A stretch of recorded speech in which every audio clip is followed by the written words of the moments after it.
15 years before these events, two young children are stranded on a deserted island in the South Pacific after a shipwreck.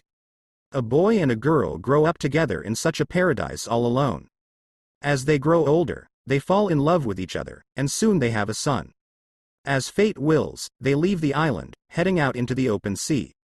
After a while, the boat is spotted by passing ships drifting into the sea. But by that time, the child's parents were already dead.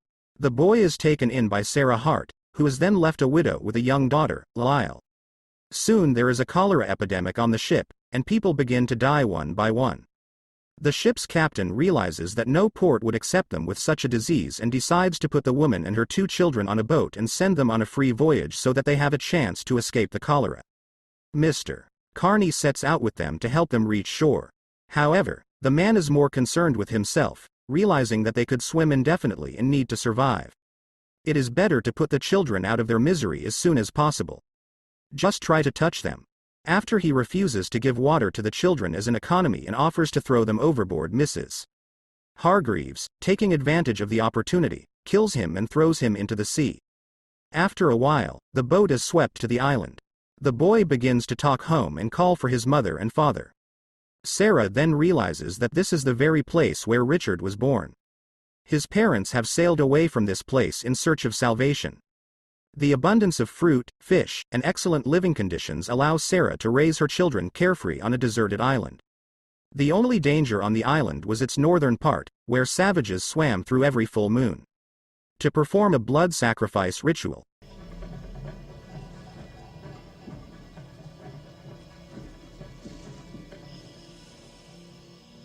Years pass, the children grow up, and Sarah raises them as civilized people, hoping that one day a ship will come and take them to San Francisco. The children have questions about the differences between the male and female bodies, about marriage. And Sarah tells them about the body changes that await them as they grow up. About where babies come from and why marriage is necessary. I don't want to be bleeding out of me. Just a few days. One day the kids go off to go fishing on a boat. But at some point the boat clings and sails away, leaving the children on the rocks in the company of a shark that lives in the same lagoon. After sitting trapped until dark, Richard figures out a way to distract the shark with a caught fish, and together with Lily they swim to the boat, almost getting caught in the teeth of the bloodthirsty predator. A storm is brewing on the island and a downpour pierces the roof of the cabin. Sarah fixes the roof in the rain, but she catches a bad cold and realizes that a simple cold has turned into pneumonia, which will lead to her imminent death. Sarah explains to the now strong and independent children that they will have to go on without her. And she shows them where and how to bury her. Richard and Lily grow into teenagers. They continue the traditions their mother taught them and celebrate Easter in the form of a game by hiding painted eggs around the island. Richard adds a condition to this fun by saying that whoever finds the most eggs gets a prize. At the end of the game, Lily thinks she has won, although Richard gives in to her by hiding one of the eggs she finds. Lily asks for her prize, and Richard retrieves a pearl from the seabed. The girl is very happy to receive such a gift and makes hair jewelry with it. The boy and the girl behave like typical teenagers. Richard competes with a shark and brags to the girl about his victories with the dangerous predator. Lily looks at herself in the mirror, studying the changes in her body. Meanwhile, the boy peeks at her. After a while, their relationship changes and is no longer the same as it was when they were children, and Richard begins to miss those times. The teenagers feel attracted to each other without realizing what it means. The girl becomes a woman and shares it with her boyfriend. There is also a change in Richard's body. What is it with him? Is nothing.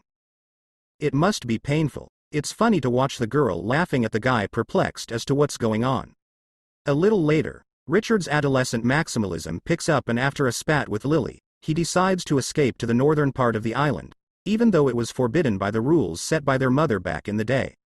In the forbidden place he finds the skeletons of human skulls. By this time, a tribe of savages arrives on the island to perform another ritual. Richard hides not far from the natives and brushes off dirt to be less visible. At the end, he runs out with a spear at the last remaining savage, but does not kill him, and they part, smiling at each other. The boy returns to a frightened and worried Lily and tells her everything he has seen while washing off the mud in the sea. Lily talks about her worries and asks him never to fight again. They begin kissing in the sunset. And Richard talks about how he wants him and Lily to become husband and wife. The lovers arrange a wedding, exchanging vows and homemade rings, and enjoy each other. Now as husband and wife. Together. Forever. One day, Lily notices a white sailboat and Richard rushes to light a signal fire, but, startled, they stop and begin to watch the approaching dinghy. Seeing a woman in the boat in the company of men, they go out to meet them. Captain Jacob Hiller and his crew were, to say the least, very surprised to find civilized people on an uninhabited island. The captain tells them that it is a god-forsaken place that mariners always avoid because of its unfortunate location. This time, however, they could not pass by, for they had run out of water and were forced to dock on the island. The men on the ship devour the half-naked young Lily with their eyes, and the captain introduces them to his daughter Sylvia, who immediately falls for Richard. Lily and Richard invite the captain and his crew to dinner, where they talk about how they got to the island and their way of life on it. One of the seasoned Queensland sailors notices a scene jewel in Lily's hair, Pearl. A little later, Lily and Richard are given clothes as gifts, and Sylvia shares feminine care items with the girl. The captain's daughter tries in every way to get Richard's attention, and in the evening she offers to entertain and dance. But after seeing the way Lily and Richard dance, she calls it a children's round dance. Beginning to teach Richard to dance, Sylvia offends Lily, and she escapes from the middle of the lesson. Before going to bed, Richard tells Leela that he is attracted to Sylvia. He is so interested in her because he can't see her without her clothes on. I am curious about what she looks like under her clothes.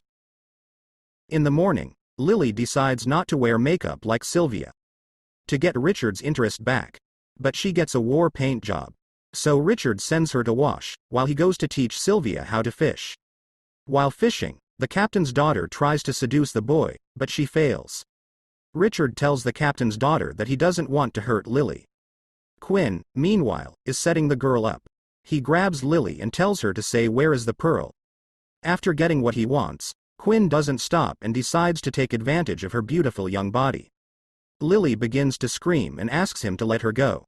Richard, who has escaped from fishing, returns just in time. But the young man's strength is inferior to that of a veteran sailor. Richard manages to snatch his rifle from him, but the sailor notices that the young man does not know how to use it. During the struggle, Quinn shoots Richard in the arm with his rifle. The members of Captain Hiller's crew arrive to help and they separate the fighting men. But an enraged Queensland says to let him go. He wants to kill the kid. Richard runs away, and Quinn rushes after him, shooting him with his rifle, but never hitting him.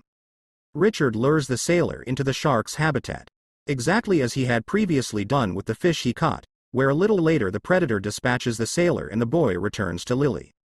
Richard tells of the captain's ship sailing at sunset. The girl says she wants to stay. She tells Richard that she is carrying a child. The boy does not believe her and asks how she knows this. To which Lily replies that a woman always feels it. Lily says that she doesn't want the baby to be born there in this world. She wants to raise the baby here, where there is no deception, temptation, lies and rifles. Richard fully supports his beloved Lily, and together they watch the departing ship. While remaining on the island in the last moments of the film, we see a beautiful baby boy being born. Lily and Richard return to their usual way of life on the island. That's the end of this story. If you enjoyed it, your subscription is most welcome. After all, together we're on our way to our goal of 100,000 subscribers. Also, don't forget to write in the comments which movie is worth telling about next time. And did you watch Movie Recap channel? See you soon.